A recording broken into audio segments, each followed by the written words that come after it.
नमस्ते दोस्तों, राखी की रसोई में आप सभी का हार्दिक स्वागत है। आज हम बनाने वाले हैं मैंगो पुडिंग। मैंगो पुडिंग बनाने के लिए मैंने 1 केजी आम लिए हैं।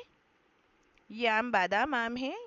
इस रेसिपी को बनाते समय इस चीज़ का विशेष ध्यान रखना रहता है कि जो हम आम इस रेसिपी में यूज़ कर रहे हैं उसमें पल्प ज़्यादा हो, मतलब आम जो है थिक हो और उसमें रेशे ना हो।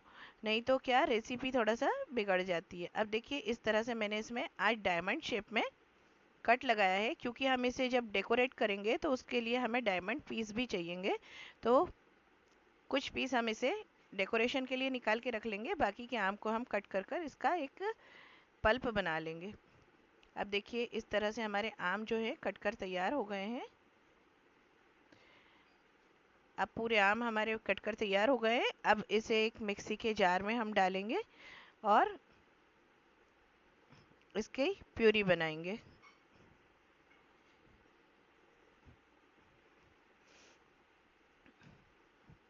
इसमें इस चीज़ का भी विशेष ध्यान रखिए कि आम जो है वो ज़्यादा खट्टे ना हो। ये जो रेसिपी है, नेट पर सर्च करते हुए मैं कुछ देख रही थी, तो उसमें मुझे एक जापानीज पुडिंग रेसिपी सामने आई, तो इसमें मैंने आम का ट्विस्ट डाल दिया है। अब देखिए, इसमें जो मैंगो हमने कट करे थे उसके साथ ही मैंने 1/4 कप के करीब शक्कर डाली है और 1 कप के करीब इसमें दूध डाल दिया है और गाढ़ा सा इसका पल्प तैयार कर लिया है। अब इसे एक नॉन स्टिक पैन में मैंने पकने के लिए रख दिया है। जब हम इसे पकाने के लिए रखें तो उस टाइम पर गैस की फ्लेम को हमें मीडियम ही रखना है। ज़्यादा हाई फ्लेम पर हमें इसे नहीं पकाना है, नहीं तो आम जो है वो जल जाएगा। और इसे कंटिन्यू हिलाते हुए हमें पकाना है कि ये नीचे चिपके ना और ना ही साइड में चिपके। तो इसे जब हिलाते जाएं तो इसकी साइड भी हिलाते हुए मिक्स करते चलें। अब देखिए, यहाँ पर इसमें और थिकनेस देने के लिए मैंने कस्टर्ड पाउडर का यूज़ किया है। आप चाहे तो इसमें अरारोट का भी यूज़ कर सकते हैं या कॉर्नफ्लोर का भी यूज़ कर सकते हैं। जो भी आपके घर में अवेलेबल हो उसे डाल सकते हैं। यहाँ पर मेरे पास कस्टर्ड पाउडर था वनीला एसेंस का, तो मैंने इसमें वनीला फ्लेवर का कस्टर्ड पाउडर डाल दिया है। मैं इसमें थोड़ा सा घी डालना चाह रही थी, लेकिन दूध डालते डालते थोड़ा सा मलाई साथ में आ गई, तो अब मैं इसमें घी नहीं डालूंगी। मलाई को ही मैंने कस्टर्ड के साथ मिक्स कर लिया है। देखिए, अच्छे से इसे हमें ठंडे दूध में मिक्स करना है। गर्म दूध में हम डालेंगे तो लम्स पड़ जाएंगे। इस तरह से मिलाते हुए बिल्कुल लम्स फ्री हो जाए जब हमारा कस्टर्ड का बैट मिश्रण, तो उसके बाद इसे हम स्टेप स्टेप में हमारे मैंगो पुडिंग के मिश्रण में डालेंगे। अब देखिए, मैंने इसमें पहले मलाई को डाल दिया है, जिससे कि मलाई जो है वो मेल्ट हो जाए और उसमें जो भी फैट कंटेंट है वो अच्छे से रिलीज हो जाए।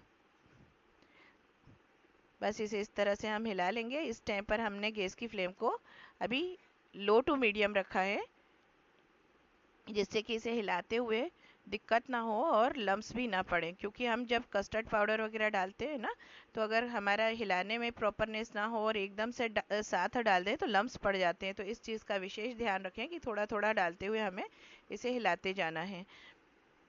अब बस इसी तरह से हमें मीडियम फ्लेम पर इसे पकाना है, कंटिन्यू हिलाते हुए। यकीन मानिए फ्रेंड्स, ये जो रेसिपी बनने में जितना टाइम लगता है ना, उससे कम समय में ये खा के ख़त्म हो जाती है। दिखने में एक सिंपल सी रेसिपी है, लेकिन खाने में उतनी ही टेस्टी रेसिपी है। और जब ये रेसिपी घर में बनती है ना, तो मैंगो का जो एक पूरे घर में फ्रेग्रेंस आती है, उसका तो कुछ कहना ही नहीं है। अब बस इसी तरह से इसे हिलाते हुए हमें पकाते रहना है जब तक कि इसमें एक अच्छा थिकनेस ना आ जाए और कस्टर्ड पाउडर जो है अच्छे से पक ना जाए। क्योंकि अगर कस्टर्ड पाउडर ठीक से पका नहीं तो उसमें क्या कच्चापन लगता है खाने में। तो इसे गैस की मीडियम फ्लेम पर ही हमें पकाना है। हाई फ्लेम पर पकाएंगे तो वो उतना टेस्टी नहीं लगेगा, और अगर चोट जाता है तो उसके बाद तो फिर पूरी रेसिपी ही हमारी ख़राब हो जाएगी। तो इसमें फ्लेम का और हिलाने का कंटिन्यू ध्यान रखना। आप देखिए, एक मैंने छोटे पैन में 2 चम्मच शक्कर ली है और उसमें 1 चम्मच पानी डाल दिया है।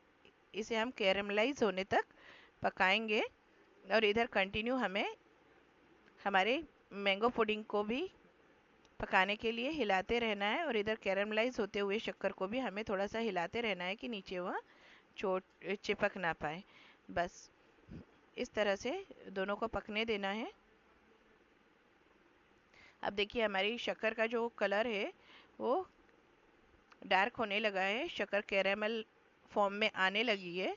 अब देखिए हमारी शक्कर जो है वो कैरेमल फॉर्म में आ गई है। अभी बहुत ज़्यादा गर्म है, इसे तुरंत मैंने कप में ट्रांसफ़र नहीं किया है, 1-2 सेकंड के लिए इसे थोड़ा सा मैंने ठंडा होने दिया है, नहीं तो कप चटकने का भी डर रहता है, क्योंकि मैं इस पुडिंग को कांच के या फिर चीनी मिट्टी के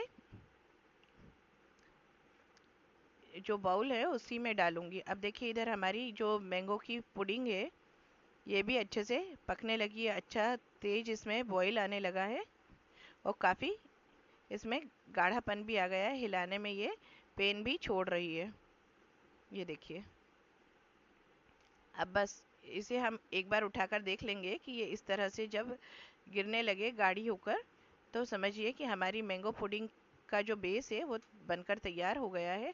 अब मैंने एक चीनी मिट्टी के बाउल में कैरेमल को डाल दिया है, उसके ऊपर गरम गरम ये पुडिंग का बेस डाल दिया है, और हल्का सा ये ठंडा हो जाए उसके बाद 2 से 3 घंटे के लिए मैंने इसे फ्रिज में सेट होने के लिए रख दिया था। अब देखिए इसे जब हम इसमें से बाउल में से निकालेंगे ना, तो बड़ी केयरफुली इसे निकालना है, क्योंकि काफ़ी सॉफ्ट है, बड़ी जिगली जिगली टाइप की रहती है ये, और फ्रिज में रखने के कारण जो अभी गर्मी पड़ रही है तो जो एक वेपन क्रिया होती है वो जल्दी से होने लगता है, तो थोड़ा सा भाप टाइप का बनने लगता है। अब देखिए इस तरह से टैप करके हल्का हल्के हाथों से हम इसे निकालेंगे, बहुत केयरफुली निकालिए कि टूटे ना। देखिए कितना जिगली जिगली लग रहा है ना, कितना जिगली जिगली है, और देखिए ऊपर से कितना अच्छा दिख रहा है कैरेमल का जो हमारा